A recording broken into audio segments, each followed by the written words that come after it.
The first thing I noticed was that the coffee was still warm. Not hot, not steaming, just warm, like someone had poured it 10, maybe 15 minutes ago. And right beside it, on the kitchen island, sat a note folded neatly beneath the mug, absorbing a slow, perfect brown ring. She hadn't written anything on the outside. No, Curtis, no, I'm sorry, not even a post-it stuck on the fridge as a warning. Just that one folded piece of paper waiting for me, as if it knew I'd come home at exactly 6:42 p.m., that I'd put my keys in the bowl, that I'd hang up my jacket and sigh before turning on the light, like I always do. My hand shook as I reached for it. Not because I expected heartbreak, but because I didn't. And that's what terrified me the most. Inside, in her sharp, casual handwriting, the one she used when making grocery lists or jotting sarcastic birthday cards, were exactly 17 words. I want one night with someone else. Just a night. No lies. No hiding. Please understand. I stood there. I reread it 5 times. I smelled the damn coffee, like somehow it could explain the message. The TV was still on in the living room, paused on the blue menu screen of some documentary about Arctic foxes. I stared at it like it might turn around and give me an answer. My wife, no, I won't say her name yet, she didn't leave a trail. No suitcase by the door. No drawers ransacked. No car missing from the driveway. Just this note. And the coffee. And the unbearable silence of a decision she made before I got a vote. At first, I did nothing. No calls. No texts. I didn't even sit down. I just stared out the window at our empty yard, wondering how long it had been since she started planning this.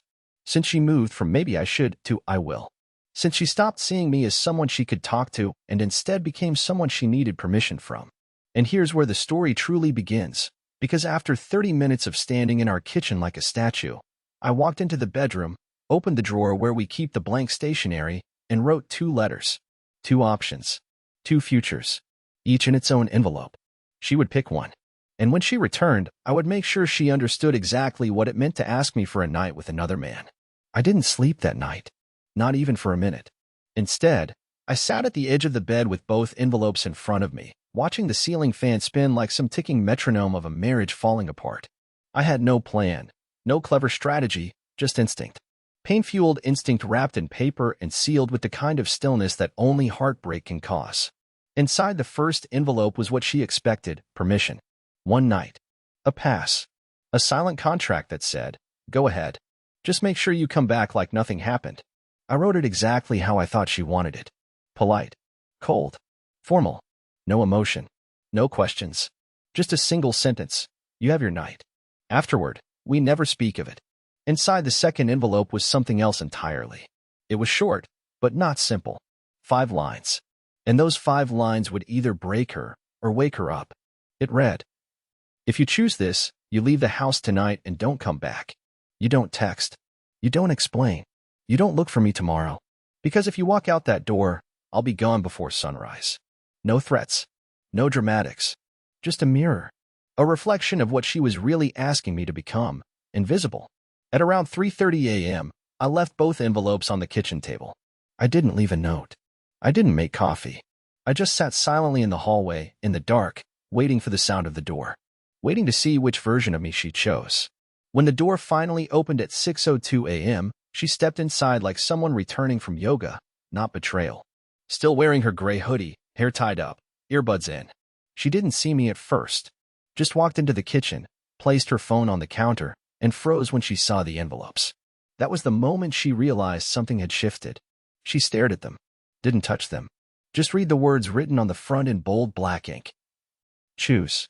I watched her from the shadows of the hallway like a ghost in my own life. She looked around, maybe sensing I was nearby, maybe hoping I wasn't. Then slowly, she picked up the first envelope, the one with the silent permission, and opened it. I watched her lips part, then close. Her jaw tightened. Her hand trembled ever so slightly. She didn't open the second one. She didn't need to, because I was already standing behind her now. She turned around, startled, like I wasn't supposed to be real. She whispered, Curtis, what is this? And all I said was, what you asked for. She blinked. Her mouth opened to speak, but no words came. So I walked past her, grabbed my coat from the hook, took my keys off the counter, and paused in the doorway. You can still go, I said without turning. But if you do, you're not coming home to the same man. And maybe not to a home at all. Then I stepped outside, letting the door close quietly behind me. Behind the door, she had a decision to make. And out here, so did I. I didn't go far. I walked 2 blocks, then sat on a damp park bench overlooking a patch of grass where no one ever really played. There's something about early morning quiet, that cold, breathless pause before the world starts its routine, that makes every thought louder. And mine wouldn't shut up. I kept replaying the way she looked at me. Not guilty. Not angry. Just confused. Like she genuinely didn't understand why I didn't treat her request like a weird but forgivable moment. Like asking for a weird haircut or trying a new diet. As if asking for a night with another man wasn't a red-hot brand across my chest.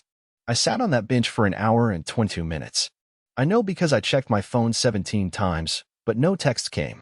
No calls. No apology. No dramatic explanation. Just silence. So I went home. I half expected her to be gone, bags packed, car missing. But the car was there. The lights were off. The 2 envelopes were still on the table, one open, the other untouched, placed beside the now cold coffee like some failed science experiment. She was in the bedroom, still in that gray hoodie, curled on the bed with her knees to her chest, and the kind of blank stare that tells you the person's still inside, but they've gone somewhere far. I didn't say anything. I just stood in the doorway, watching her, trying to read her like a page written in a language I used to understand but had forgotten. Finally, she spoke. Not looking at me. Not even blinking. I didn't pick either, she said. I replied softly, but you read them. She nodded. I didn't think you'd actually do something like that. Give me a choice like that. I walked slowly into the room, not sitting yet. You didn't think I'd care? Her jaw tightened. I thought you'd try to talk me out of it. Beg me to stay. Be angry. But not this. That's when it hit me. She didn't come to me looking for honesty. She came looking for control. She thought by asking instead of sneaking, she'd keep the power. She'd be noble, reasonable. But I didn't give her the reaction she expected, and that rattled her more than anything. I sat down on the edge of the bed, back turned to her. You want to know what scared me more than the note? I asked. It was the calm. The fact that you wrote those words and left that cup of coffee like we were having a normal day. Silence. Then she whispered, I didn't go. I turned my head slightly, but still didn't face her. Then where were you? I drove. Just drove. I went to the beach parking lot. Sat there. Thought maybe I'd feel some kind of freedom or clarity. But it was just cold. I didn't even get out of the car. Her voice cracked at the end. Just a tiny fracture, but it was there. I couldn't do it, she added. But I wanted to. That last sentence wasn't meant to hurt, but it did. And she didn't even realize it. I stood up. That's the part that breaks me, Janice. Not that you didn't do it, but that you wanted to. Her eyes finally met mine, red and glassy. I'm broken, Curtis. I don't know what I'm doing anymore. I feel like I've been living someone else's life. I nodded. And what you wanted was to hit a reset button. Through someone else's bed? She flinched. Marriage doesn't come with clean slates, I added. It comes with long fights, ugly cries, and figuring it out together. Or not at all. I turned to leave the room, but she reached out, barely, and touched the edge of my sleeve. Are we done? I paused. For the first time, I didn't have an answer. I didn't leave the house that day. I wandered from room to room, trying to make sense of how the same walls I painted, the same couch we picked together, and the same dining table where we once laughed over burnt lasagna now felt like someone else's home. Janice had gone back to bed, door slightly ajar. Not asleep, just hiding from the aftermath. She said she didn't choose either envelope, but that wasn't really true. Her choice was silence. Stalling. Buying time with guilt instead of answers. Around 11 a.m., I sat at the kitchen table, the envelopes still there beside her now empty mug, and I stared at them like they might rewrite themselves if I blinked long enough. I hadn't touched her phone since the night we got married, not out of principle, but because I never thought I had to. I didn't want to be that husband, the snooper, the paranoid one.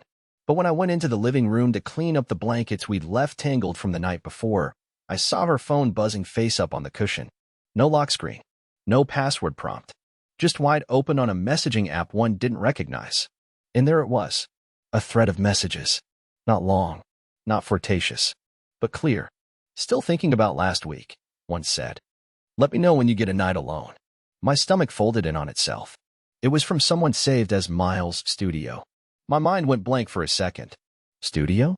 Janice hadn't worked at her old graphic design studio for nearly a year.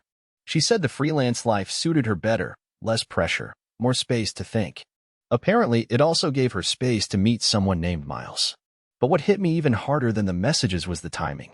The last one was sent 3 nights ago, the night she came home late, said she'd lost track of time running errands. She kissed me on the cheek and went straight to the shower. I hadn't questioned it. I was tired. I'd had a migraine. I was grateful just to see her walk through the door. I was such a fool. I clicked the name. There wasn't much history, just a few scattered exchanges. But every one of them painted the same picture. This wasn't about curiosity or one night. This was planned, prepped. She just didn't expect to need my permission until she did. I didn't confront her right away. Instead, I walked outside barefoot, pacing the back patio like a man trying to walk off a screen. I felt pathetic, not just because she'd lied, but because even now, even with evidence in hand, a part of me still wanted to fix it, still wanted her to choose me. Eventually, I went back inside and stood in the bedroom doorway again. She was still lying there, face turned toward the wall. Her eyes were open. I said her name once. She didn't move. Then I tossed the phone onto the bed beside her. I saw the messages. Her shoulders tensed, but she didn't sit up. I pressed. Was it just texts? Or more? Nothing. I waited, counted in my head. 5 seconds. 10. 15. And finally she spoke, voice thin, almost robotic. We kissed once. I stopped it. I should have been relieved. But I wasn't. Because stopping something isn't the same as never wanting it. And the night you came home late? I asked. She slowly shook her head. I met him for coffee. Nothing happened. But something was supposed to. That silence again, that heavy, swallowing silence that only liars use when they run out of ways to twist their story. I sat down at the edge of the bed, hands pressed together so tight they hurt. I gave you 2 options. You said you didn't pick either. But you did. You already did. Before you wrote the note. She turned toward me then, finally. Her face was pale, eyes glassy and rimmed with red. I didn't sleep with him. I know, I said. But you were ready to. That landed harder than I expected. She flinched like I'd thrown something. But I wasn't finished. Do you love him? I asked. She shook her head instantly, too fast. No, it wasn't about that. It was about me. Feeling alive. Seen. Like I mattered again. I bit my tongue so hard it bled. You used to feel all that with me. She whispered, I know. And then, in the quietest voice I've ever heard her use, she said, I think I broke something I can't fix. I didn't reply. Because she was right. I didn't know where else to go. The house felt like a tomb, too quiet, too heavy. Janice had retreated into herself, moving like a ghost from room to room, offering half-hearted apologies that landed with the same emptiness as a voicemail from someone you already deleted. Every time she opened her mouth to explain, it felt like another act in a play she didn't even believe in. I was tired of explanations. I needed something real. So I called Iris. Now, I know what you're thinking. Who's Iris? Iris is Janice's older sister, the blunt, unforgiving one. The one who once told me to my face that I wasn't exciting enough for Janice. That I was a man made of fog. She wasn't cruel, exactly, just brutally honest in the way people are when they think the truth is more important than kindness. We hadn't spoken in over a year. Last time we did, she accused me of shrinking her sister, whatever that meant. But I knew Iris knew things. Always had. When she picked up, her voice was slow, cautious. Curtis. I didn't ease into it. She asked me for permission to sleep with someone else. Then I found out she'd already made plans. Already kissed him. And I think she was hoping I'd just say yes so she wouldn't feel guilty. There was a pause. Not the kind that happens when someone is shocked, more like the kind when someone realizes something inevitable has finally happened. She told you. Iris said, finally. That stopped me cold. Wait, you knew. Another silence. Then a long breath. She didn't tell me everything. But I knew something was off. She called me crying last week. Said she felt like she was suffocating. Said she didn't know who she was anymore. I asked if it was about you. She said no, but come on. What else would it be about? I gripped the phone tighter. Did she mention his name?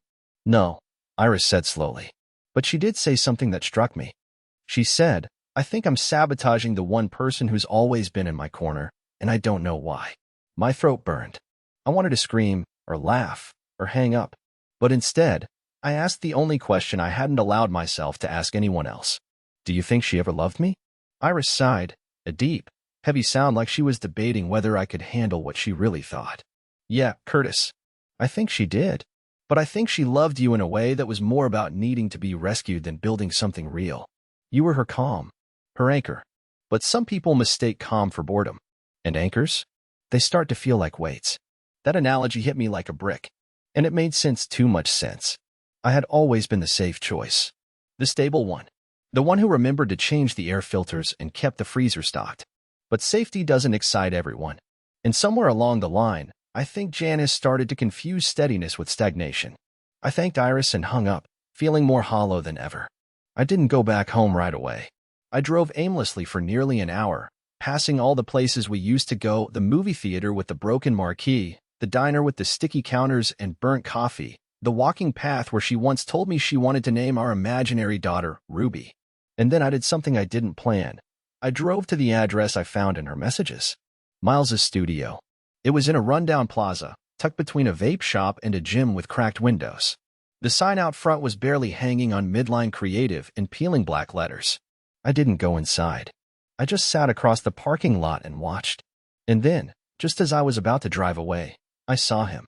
He walked out with a coffee in hand, laughing with some guy who handed him a clipboard. He looked so ordinary. Not tall, not movie star handsome. Just average, but confident, relaxed, like someone who never once questioned whether he deserved attention. And then I saw something that turned my blood cold. He pulled out his phone, looked at it, smiled, and typed something quickly before sliding it into his back pocket. I didn't need to check Janice's phone to know who he was texting. I was still right there, still invisible, and still letting it happen. But that was about to change. I didn't go home that night. Instead, I checked into a motel 15 minutes outside town, one of those places that tries to hide its age with fresh paint and new keycards. But the carpets still smell like sadness and cleaning chemicals. I didn't bring anything with me. Just my wallet, my car, and the clothes I'd been wearing since yesterday, which now felt like a second skin I didn't want anymore. I left my phone in the glove box, silenced, because I didn't want to know if she was trying to reach me. I wasn't ready to be Curtis, the husband, the fixer, the forgiver. I wasn't even sure I wanted to be Curtis at all. That night, I sat on the stiff motel mattress and stared at the ceiling. The fan above me buzzed faintly like it was tired of spinning. Everything felt wrong, my hands, my heart, the weight of my own name. I couldn't stop thinking about the look on Miles's face. So casual, so light. Like the man who helped fracture my life didn't even realize he'd done anything worth hiding. Maybe that was the worst part, that he hadn't taken anything. It was Janice who handed it to him, willingly. And still, I couldn't hate her. I couldn't find that clean kind of anger other people talk about, the righteous fury that lets you walk away without blinking. Instead, what I felt was a kind of slow, rotting sadness, the kind that seeps into your bones and makes everything feel colder than it is. And then I thought of those words Iris said, that maybe I'd been her anchor. And maybe she'd been trying to cut the rope, not because she didn't love me, but because she wanted to drift. I'd spent so many years keeping her steady that I didn't even notice the tide pulling her away. I woke up the next morning feeling like I'd been flattened. I didn't even recognize my reflection in the mirror, pale, sunken eyes, the stubble of someone who forgot what a morning routine even was. I looked like a man who had lost everything except the echo of what he used to be. And for the first time, I wasn't sure I wanted her back. Not because I didn't love her, but because I couldn't keep loving someone who didn't know how to return it. I couldn't keep being the man who watched his own life happen to him. Around noon, I drove to a diner I hadn't been to in years, a place I used to go before Janice. Before I was the version of me shaped to fit her life. I ordered pancakes and eggs and sat in a booth alone, pretending for a while that I was just another man on a road trip, not someone unraveling at the seams. Then, as I sipped the watery coffee, I took out a napkin and started writing, not to her, but to myself. It started with a question. Who was I before all this? It hit me how much of my identity had been wrapped around keeping someone else comfortable. How I'd slowly erased parts of myself over the years, hobbies I stopped doing, friends I stopped calling, dreams I stopped chasing, all for the sake of stability. For the illusion of a forever that she didn't even believe in anymore. And in that diner, under the glow of a flickering light bulb and the low hum of bad radio, I realized something terrifying and liberating at once. I didn't want to go back to who I was. I wanted to become someone new. Someone who didn't need to beg for love. Someone who didn't wait for permission to matter. Someone who didn't write 2 envelopes hoping his wife would pick the one that didn't hurt him. I paid the bill in cash and left a $20 tip for a waitress who hadn't smiled once but still refilled my coffee without asking. And then I got in my car, turned my phone back on, and saw 6 missed calls from Janice. 2 voicemails. 1 text. The message said, "I need to see you. Please. I need to explain something. It's not what you think." But this time, I didn't call back. Because whatever she had to say, I wasn't sure it mattered anymore. It took me 4 hours to decide whether to meet her. 4 hours of staring at that single text like it held a code I wasn't smart enough to crack. Please. I need to explain. It's not what you think. I kept hearing those words in her voice, but I couldn't attach them to a version of her I trusted anymore. I didn't even know what explanation could possibly fix the crack between us. And yet, when I finally pulled into the driveway later that evening, my hands trembling on the steering wheel, I realized I hadn't come home to forgive. I'd come for closure. The house looked the same. Same porch light. Same chipped garden gnome in the flower bed she once said was creepy cute. But it all felt unfamiliar, like walking into a childhood home after someone else had moved in. When I opened the front door, I expected silence or tears. Instead, she was already waiting in the living room, standing by the fireplace, her arms crossed like she was holding herself together by force. She didn't rush toward me, didn't cry, just looked at me like she was seeing something new. Or maybe something lost. "I didn't expect you to come," she said softly. "I almost didn't," I replied, taking slow steps into the room. There was a long pause, the kind that stretches into your bones and forces you to breathe slower just to stay calm. "I need to show you something," she said. I didn't answer. I just waited. She picked up her phone from the coffee table and unlocked it, this time deliberately, then handed it to me. A gallery was open. Dozens of photos. All taken within the last month. And then she said something that knocked the air from my lungs. "They weren't for him, Curtis. They were for me." I blinked, not understanding. I looked at the photos, mostly selfies. No lingerie. No provocative angles. Just her. Standing alone in front of mirrors, in cafes, on walks, in bookstores. But in every photo, she was alone. Not smiling. Just watching herself through the lens like she was trying to find something. "I started taking them when I realized I didn't recognize my own reflection anymore," she said. It wasn't about Miles. It was never about Miles. I looked up from the screen slowly, unsure whether this was some twisted justification or an honest confession. "I thought I wanted him," she continued, "but what I really wanted was to be seen again. To feel like I existed in my own life. You were always so calm, so steady, and I mistook that for you not needing me. And when I didn't feel needed, I started chasing anything that made me feel alive, even if it was wrong." I handed her the phone back without a word. She stepped forward, voice breaking now. "Curtis, I didn't sleep with him. I won't. I swear to you. I think I wanted to scare you. I think I wanted to prove to myself I still mattered." I stared at her. Not with rage. Not even sadness. Just something colder, detachment. "You did matter," I said. "You just stopped believing me when I said it." "I know," she whispered. "And that's the part one can't undo." I nodded slowly, more to myself than to her. "You wanted to be seen. But I was right there, Janice. Every day. I saw you. I was the only one who ever really did." A tear rolled down her cheek, but I didn't move toward her. "You said you didn't choose either envelope," I continued. "But you did. You chose the version of yourself that needed to be adored by someone else. And in doing that, you told me what I was worth." She opened her mouth to protest, but I stopped her with a single shake of my head. "Whatever comes next, it won't be what we had. It can't." She sat down slowly on the edge of the couch, silent, as if she finally understood that some things can't be explained, only accepted.